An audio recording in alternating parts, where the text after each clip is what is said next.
Tonight we're going to start with another, as Rush would call them, undeniable truth of life. Americans are fed up with being talked down to, having their values ridiculed, mocked, and being lectured to. Elites in Hollywood, famous professional athletes, other woke social justice warriors now constantly ramming their political beliefs into every single aspect of your life. From movies, sitcoms, pro sports, the left's holier-than-thou ideology, it's now like inescapable. America's favorite pastimes, the NFL, the NBA, MLB, all sports that, when you think about it, bring people of all races, all backgrounds, all religions, all political points of view, strangers high-fiving each other, celebrating, commiserating together, based on the love and built around the love of a shared passion. And that's loving the sport and the teams that they support or the individual sport professionals they like. It's their home team. But now even sports are being used as a divisive platform for far-left talking points, and Americans now are tuning out in droves. People from, when people go to an athletic event, don't you want to break from the normal, everyday stress of life, the rancor, the politics, the riots here, the riots there, the riots everywhere? People want a break, and that brings people together. Last season's NBA ratings were the lowest in history. The politically charged finals, featuring a very woke LeBron James, averaged only 7.5 million viewers. That is a 50% decline over the previous year. The final game of the series last year garnered only 5.6 million viewers. That's it. That's an all-time low. For reference, remember in Michael Jordan's last NBA Finals, his appearance? Yeah, they had 36 million Americans watching. So who's the greatest of all time, LeBron? I don't know. Numbers are pretty clear. And by the way, LeBron James vilifying the police, doxing a cop who stopped a young, unarmed, innocent African-American woman from being stabbed, likely to death in Ohio, is definitely not helping viewership. In fact, one bar now in Ohio banned the NBA from their TVs until LeBron James is removed from the league. On Twitter, James thought this was hilarious, made fun of the bar, but now the same LeBron James is now going viral for all the wrong reasons. Take a look. Dispatch, I've arrived at that disturbance. Will you have LeBron call my cell phone right away, please? Thank you. Excuse me, sir. Excuse me. No, can you put the knife down, please, sir? Sir, no, sir, don't stab it. No, stop stabbing. Stop. Oh, hold on. It's LeBron. LeBron, hey, yeah, it's me again. Listen, I'm out here at this disturbance call, and there's a guy trying to stab another guy with a knife. What do you think I should do? Why does that matter? Okay, well, they're both black.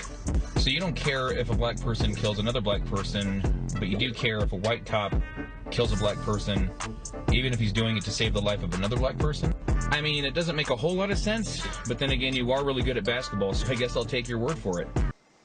No, it's funny, but it's sad. As you can see, Americans are fed up. They're sick and tired of the ignorant lectures from this country's pious celebrities, especially when cops have the most dangerous job, putting their life on the line every day to protect, to serve their communities. Remember, the NFL also, their serious dip in ratings when backup quarterback Colin Kaepernick decided to turn the game into one big political protest against the U.S. in 2016 after Kaepernick kneeled for the first time. Yeah, ratings dumped a whopping 12%. And get this, according to one Rasmussen poll, approximately 34% of Americans said they were less likely to watch an NFL game due to players taking a stand and protesting the national anthem. And then there are the Academy Awards. 1998, not that long ago, more than 55 million people tuned in. 2014, a still respectable 43 million people tuned in. 2021, now that the awards have turned into one big far-left protest where self-obsessed celebrities berate the American people and tell them how to think, well, now the viewership has completely bottomed out. Last night's numbers, historic lows. I mean, really, really bad. Last night, under 10 million viewers tuned in. That's 58% less than just last year, a whopping 77% less than 2014. And, of course, this really isn't a huge surprise. According to a report in even the New York Times, one recent producer of the Oscars who spoke on condition of anonymity said minute-by-minute post-show ratings analysis of last year's Oscars indicated vast numbers of people turning off their televisions when celebrities started to opine on politics. Still last night, there was plenty of sanctimonious political rhetoric, including a healthy dose of anti-police slander. Take a look. Today, the police will kill 3 people. And tomorrow, the police will kill 3 people. And the day after that, the police will kill 3 people, because on average, the police in America every day kill 3 people, which amounts to about 1,000 people a year. And those people happen to disproportionately be black people. And how many times have police officers saved lives? Does that ever get talked about? Or the fact that over 100 officers this year alone have been killed in the line of duty, many by gunshot? Now, this is why Americans stop watching.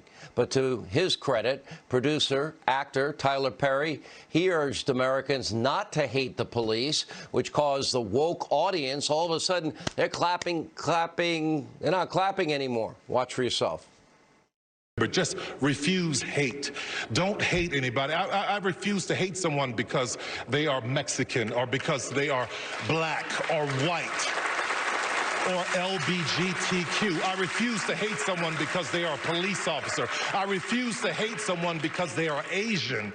I would hope that we would refuse hate. Powerful words. This weekend in Chicago, well, 24 were shot, 3 were killed. In New York, 26 wounded in shootings. Over a 7-day stretch in New York, 50 people were shot, 46 separate incidents throughout the city. This is a 250% surge from the same week in 2020, which was not particularly a good year. When police pull back, when they're defunded and or dismantled, cities become plagued with violent crime. And now, by the way, anyone want to be a police officer? I doubt it. This year, there was a 75% increase in retirements and departures among New York Police Department police officers. Are you shocked? Are you surprised? I'm not. Police are vilified around every turn, including now during pro sports games, MMA, hockey. Well, but on the other end, MMA, UFC, boxing, hockey, probably the few apolitical sports left. This might be one of the reasons why the UFC is gaining massively in popularity year after year after year. I've mentioned I actually train 4 or 5 days a week. I've been doing it for 8 years now. I'm a student. It's a hard, tough workout. And as many of you know, the UFC features very intense fights. There were a couple this weekend. Former UFC champion Chris Weidman, he suffered a horrific leg injury. By the way, we're going to show you this. Now, the video goes on 20 seconds. What we're about to show you is extremely graphic. Count to 20, and you can come back after 3, 2, 1.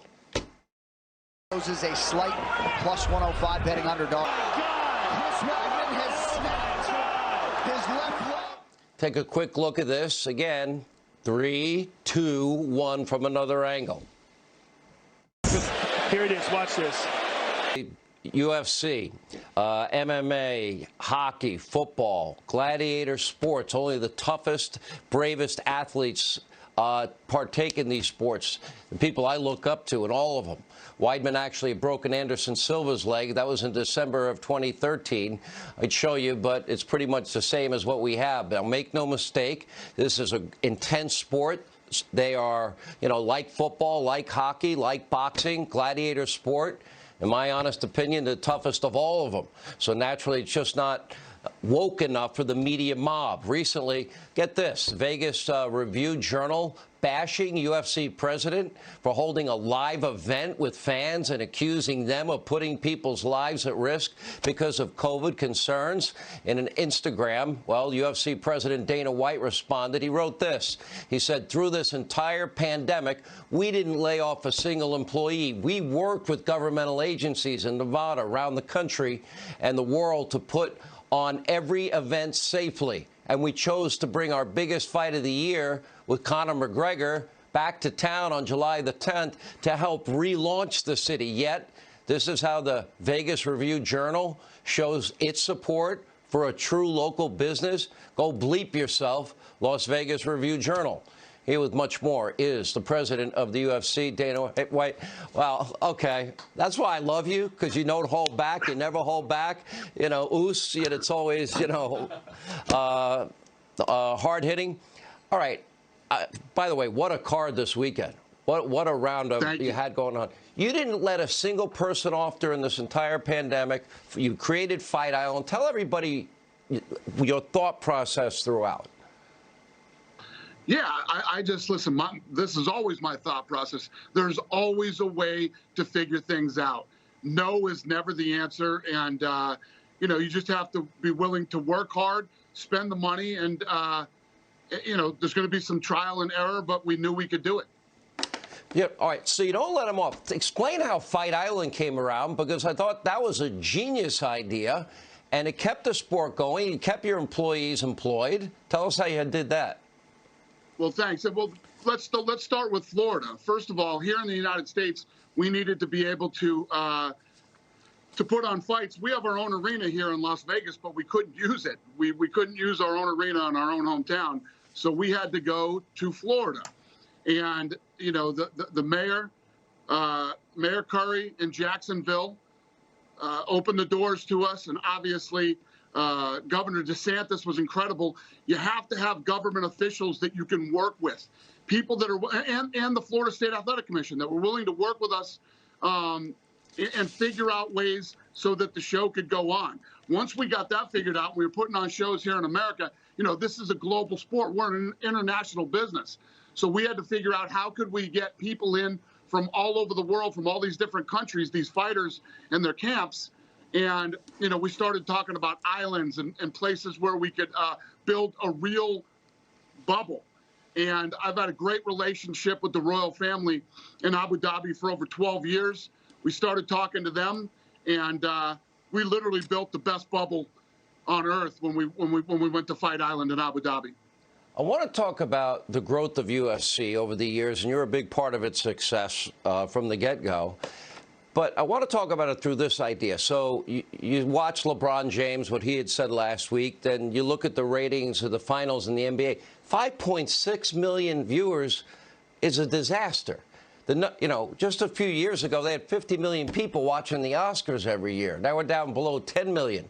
You look at what happened in Georgia with Major League Baseball when they have far more accessible voting laws than Joe Biden's state of Delaware. I'm not trying to drag you into politics. But at Major League Baseball, Kaepernick NFL, LeBron with the NBA, all of these, you know, if you look around an athletic stadium, I don't care what the sport is, I see people of all backgrounds, all races, all coming together because they love and have a shared passion for that sport, right? Right. Well, one of the things that I've really tried to do through this whole thing is stay out of politics. When people tune in to watch sports, they don't want to hear that crap. They don't want to hear what your opinions are, or who you're voting for, or what you're doing. They want to get away from everything in their life, and they want to focus on whether, you know, 2, 3, 4 hours, however long the sport is.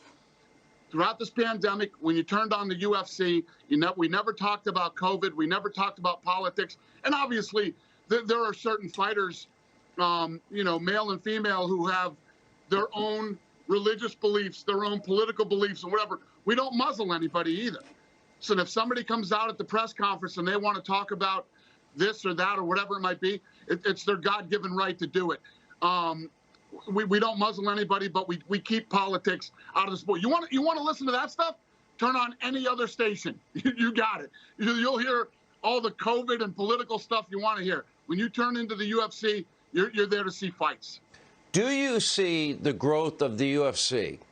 And then you look at the precipitous decline in a lot of other sports because of, you know, woke politics, cancel culture.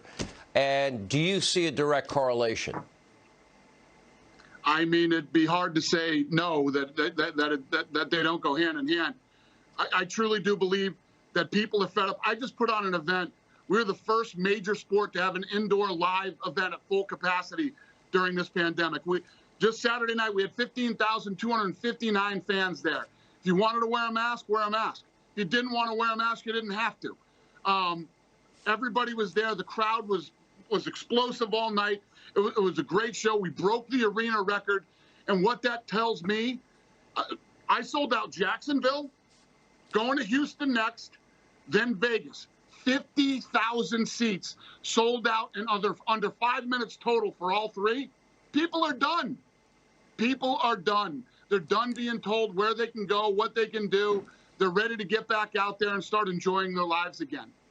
Hey, Dana, everybody knows. Everybody's heard about the masks. Everybody's heard about social distancing. Everybody knows there are 3 vaccines out there and available. If people, and I'd advise you to consult with your doctor, do a lot of research on your own, they know that the vaccines are available. Now Americans, if we're going to live free, we've got to live up to that motto. They can't just be words. You know, I wrote a book, Live Free or Die, right? So Americans now are informed, and they are voting by buying out 50,000 seats in 5 minutes. By the way, I might hit you up for, I want to pay for them. I always pay for my tickets. But if you know anybody selling, I may have to buy them on StubHub. I got you. Whatever you need, I got you. I'm not taking anything for free, I promise. But seriously, everybody knows, Dana. They know. And they showed up in droves. I think it speaks volumes. I'll give you the last word. Yeah, I agree. Listen, I told you the 3 states that I'm going into next, we're sold out on all 3 events. And as things start to open, the next state that opens, it's looking like Arizona might work. And whoever comes after that, I'm coming to your town, I'm going to your arena, and we're going to sell out. Well, I wish you'd make it. That means in New York, where I need to get the hell out of, I'd probably see in 15 years. But anyway, congratulations on a great event. Our prayers to Weidman and his family. We want him. Hopefully he can recover from this and make a return to the octagon, to the cage, and looking forward to watching. Dana White, thank you. He got up and walked today. He's doing better. Thank you. Did he really? He got up and walked today? Yeah, he walked today. You know. Wow. They're saying he'll be in much better shape in the next couple of weeks. It's one of those horrible injuries to watch as human beings. We can't wrap our brain around that shin breaking, but it's the broken bone. He's going to make a great recovery, and he'll be fine. All right, great news. Our best to him, and our best to you as well. Thank you. Here with more reaction, radio talk show host Dana Lash, Fox News contributor Leo 2.0 Terrell. You better watch out, Leo 2.0. You ever go back to Leo 1.0? You know, I've been training for 8 years, and I think you're in trouble. I might have to drag you into the octagon. I got Dana to protect me. Dana's right there. Yeah, I bet you do. I bet you he would protect you in a heartbeat. Thank you, so Dana. now you got to specify which Dana. Is it Dana A or Lash. Dana B? That's true. I got Dana Loaf right here. Her. Well, let me tell you. I got you, Leo. I got your 6. I got you. Hands up. Thank you. But don't mess with that Dana, because she's a marksman. You know, that works too, Leo. Yeah. All right. Definitely. All right, we'll start with Dana Lash. Do you see the connection that I was talking about with Dana White? With attendance, with ratings, lack of fan support, but then look at the UFC, record numbers. Yeah. No, I completely agree with you, and I'm really geeked out that I was on after Dana White, because I mean, this is a UFC household. We're huge MMA fans in this household, and we were pulling for Rose, by the way. But I completely agree with you. Can there be one place that we all as Americans can go to and find some common ground and just drink a beer and watch, whether it's a fight or whether it's a game, whatever it is? Is there one place that we can go to? Because right now, the only only place where that happens is UFC and mixed martial arts. That's the only place where you don't have to be aggravated by somebody else's political viewpoint. Everybody, Sean, is so desperate to tell everybody else what their political viewpoint is. Some of us don't care. Some of us just want to have a beer and enjoy the game. That's all we want to do. We don't want to be lectured to. We don't want to be preached at. The only thing that should matter is who you're rooting for. That's the only division that should occur. So I really wish, I think that's why people get, and conservatives particularly, get a little bit irate over some of this stuff, because it's like, my gosh, they're taking away all of our common ground spaces. Leo, I've been to sporting events. The last time the Yankees won the World Series, it was on my son's birthday, and I took him to the game. That was his birthday present. Final game, and I bought the tickets on StubHub. For those of you that are wondering, I always pay. I don't want anything for free. But the point is, on there, you're high-fiving strangers. You're literally like, standing, clapping, cheering together. Everybody's having a great time. You have a shared love and passion at that moment. And it brings people together. Then you put these wedge issues in, be it Kaepernick or LeBron. It does nothing to bring people together at all.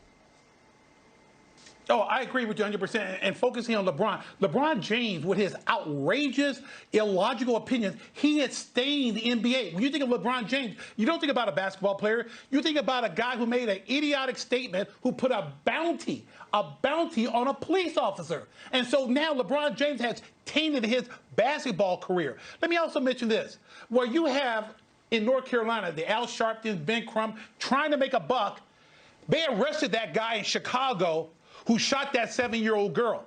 You don't see LeBron James talking about that. You don't see the NBA or the WNBA talking about black-on-black crime, because it doesn't fit their narrative. But LeBron James and these basketball players have stained their careers because they do not know what they're talking about when it comes to issues about the police. Their narrative is only white cops kill black people, and that is a lie. See Chicago. Yeah, last word, Dana Lash.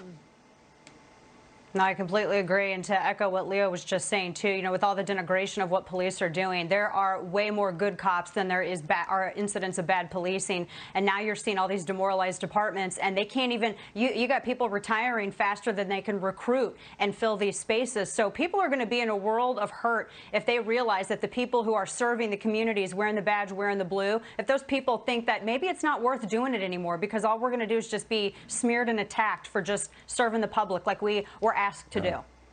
Leo 2.0, Terrell, how lucky are you? You got Dana Lash. I got Dana and Dana right White. there. I got Dana. They both have your back. You're good. Unreal. I like this one more. I like her more. All right, thank you both. Coming up, the left continues to call anyone who opposes their agenda racist. Senator John Kennedy weighs in next to discuss why that is so dangerous, especially when it comes to policing. Straight ahead. And as we explained in our opening monologue on Friday, the left continues to claim that any opposition to their extreme, radical, socialist policies are one thing and one thing only.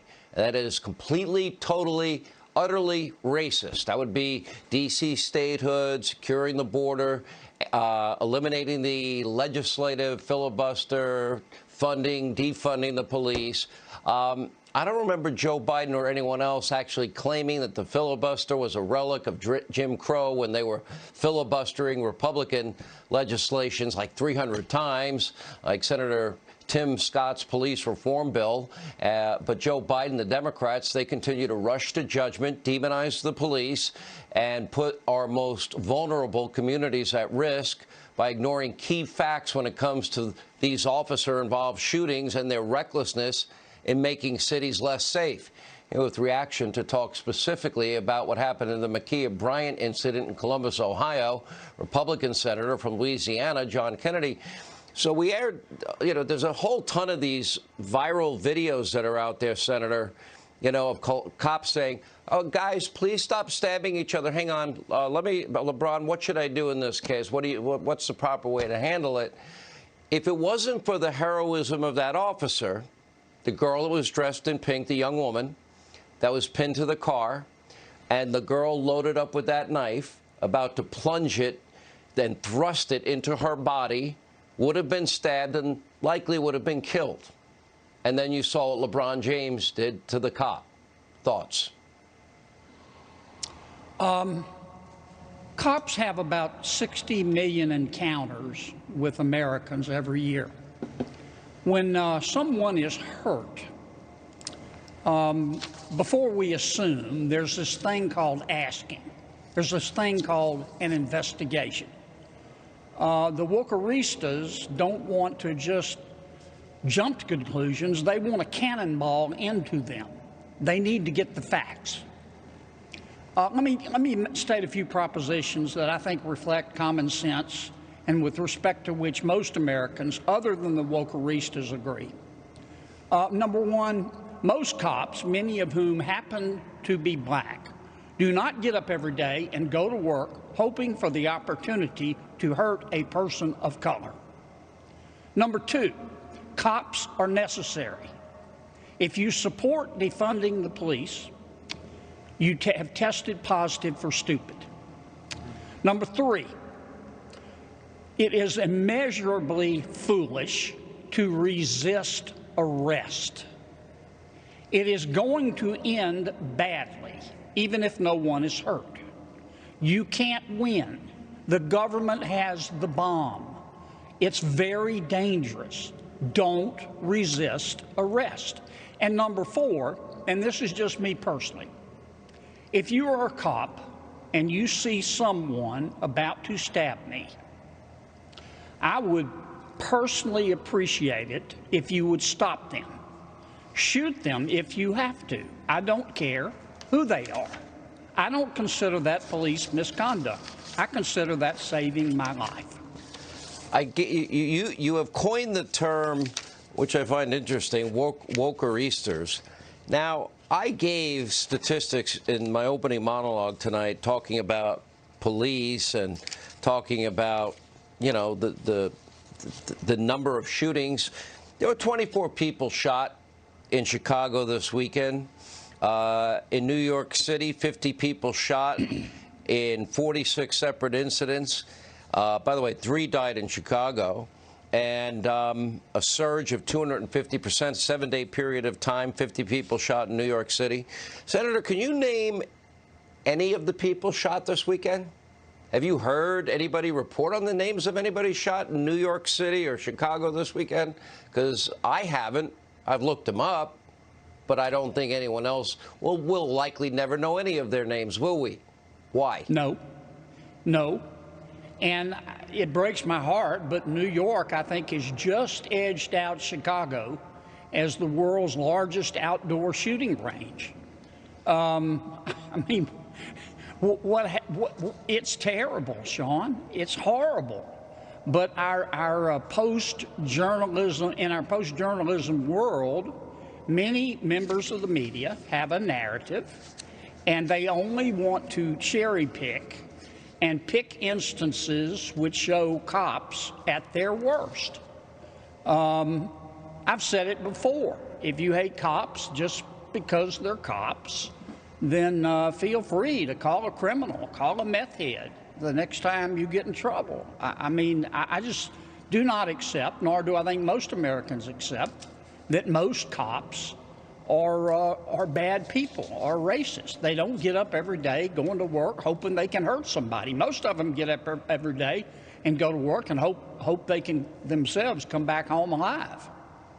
You know, I have 2 questions for LeBron James. First question is simple, and that it's, LeBron, if it was your daughter that was pinned against the car with the girl loaded with the knife about to be thrust into your daughter, what would you want the cops to do there? And the second question I have is related to the last question I asked you, which is, LeBron, do you know the names of everybody that was shot this weekend? And why is there a priority only on the much smaller subset of killings and shootings that take place in society, and that being the full focus whenever the police are involved? And by the way, many big cities now have majority-minority police forces. Well, Sean, I think everybody agrees that police misconduct should be punished. And police I agree with that. Police I agree. misconduct exists. But look at the numbers. Let me say it again. Every year, cops have encounters with 60 million Americans. 10 million of them are arrested. In 2 million cases, cops either have to use force or threaten to use force.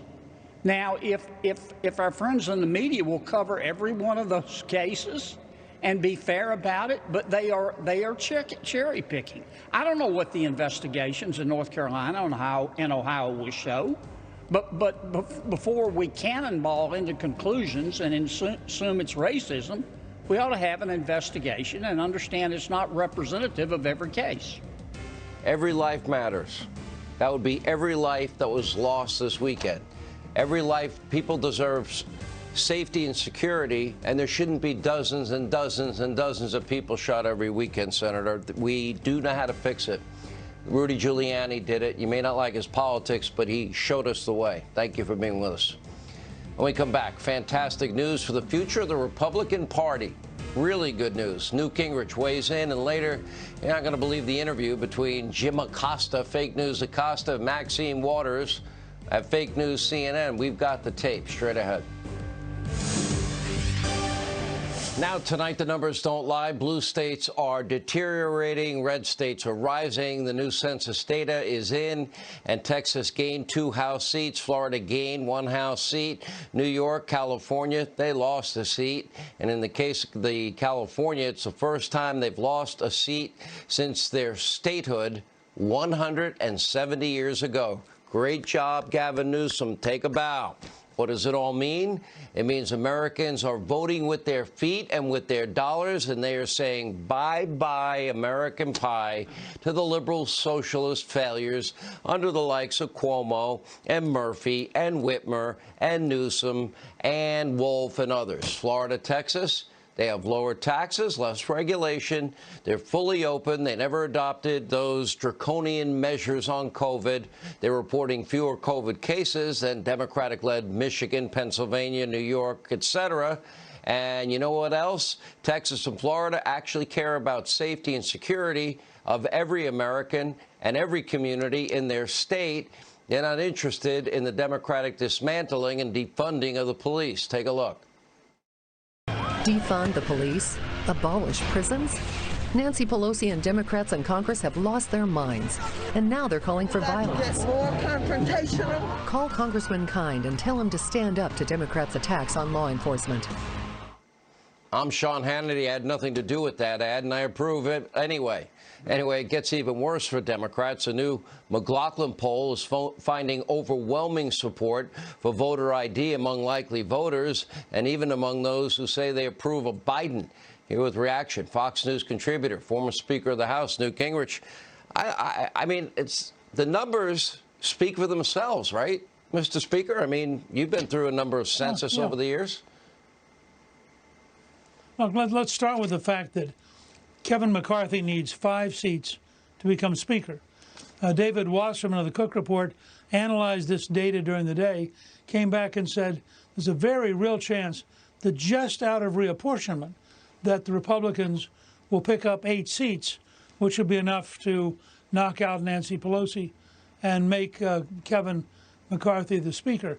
But there are deeper things going on. As you point out, the blue states are just hemorrhaging people. They're shoving them away. And what's crazy is, in the middle of all this, the answer of the liberals is to raise taxes. So you have everybody who's productive, who has resources, who pays taxes, beginning to leave. And instead of trying to figure out how to keep them, they're actually going to accelerate the transition out of the blue states to the states that are run overwhelmingly by Republicans. I mean, you've never seen a clearer contrast between a high-tax, big bureaucracy, unionized machine system in all of these states run by Democratic governors and a free enterprise, small business, entrepreneurship, low-tax system, as we're seeing in almost all the Republican states. And the result is exactly what human nature tells you it would be. People leave the pain, they go to the pleasure, and the migration is just going to continue. Okay, so now the question is, do blue states get smart? Because in New York, they're now proposing the largest tax increases in the history of any state in terms of income taxes and bureaucracy, on top of what New York City is adding to the state, which would bring now the federal income tax level under Biden to 40%, 15% New York State and City. That's 55 cents out of every dollar. Then the highest property taxes in the country. Okay, how dumb am I if I do stay here? I would argue I'm pretty dumb. Sean, I don't want to be on your show. I am about to write a letter saying bye-bye New York. Well, look, because of my great affection for you, I don't want to contradict you. So if you want to say you're really dumb for staying, I certainly don't want to disagree with that as a matter of friendship. You're like my older brother. Thank you. I really appreciate it. But here's what's fascinating. You've got in New York and in California, the two biggest Democratic states. You have Newsom in real trouble. They've qualified the recall today, and I happen to know that he's right on the cusp of losing and has been steadily losing ground for the last couple of months. In New York, with somebody like Lee Zeldin running, you're going to have a lower tax, small business oriented, job creating, pro-police candidate, and this may be the best chance Republicans have to pick up the governorship in New York since Governor Pataki won back in 1994. So the very interesting changes underway. I was just told today, for example, that the #2 issue now in the New York mayor's race is crime, and it's rising steadily. And we're back in a pre-Giuliani disastrous area of crime. And as that sinks in, the combination of crime, being anti-police, being pro-criminal, being for huge bureaucracies that don't work, and raising taxes. Right, real quick, that could come together in a way that is very powerful. Do you think Lee Zeldin, Rob Astorino could win in New York, and Rick Grinnell or Caitlyn Jenner could win in California? I don't know if I see it. Well, I certainly think that in New York, you have a real opportunity now because you have such a clear case of the system breaking down, particularly in New York City. I think in California, the odds are pretty. Remember, the recall is yes or no. If Newsom's under 50%, he's gone. He's not in the runoff. And at that point, there will be a new governor, and the odds are pretty good it'll be a Republican. All right, Mr. Speaker, thank you for being with us. When we come back, Maxine Waters' softball interview, Fake News Acosta on Fake News CNN. We'll show you the highlights. Kayleigh McEnany, Congressman Byron Donalds all join us with reactions straight ahead.